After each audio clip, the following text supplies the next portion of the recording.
it's important for me to be here and represent Robert E. Lee to remind everybody and bring people to this park of how important this park is, how important the history of this house is, to show this is the end of the war, essentially.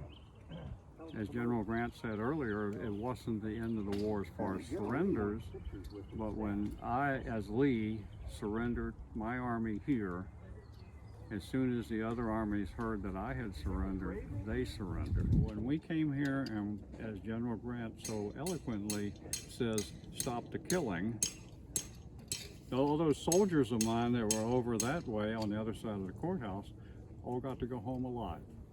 And we want to remind people of that and keep the history of this country in front of the people and bring them in so they can see it.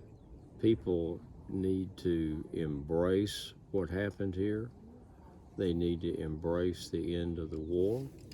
They need to understand that the healing began in that parlor, in that house, on these grounds, because there is no other civil war in history that ended where the side that was rebelling, nobody went to a prison camp, nobody was hanged, every man went home.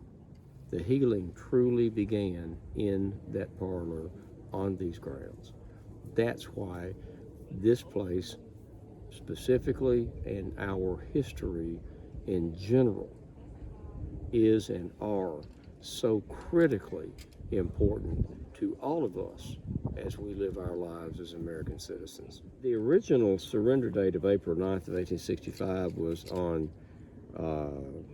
Palm Sunday, and the next week, 7 days later, was Easter Sunday.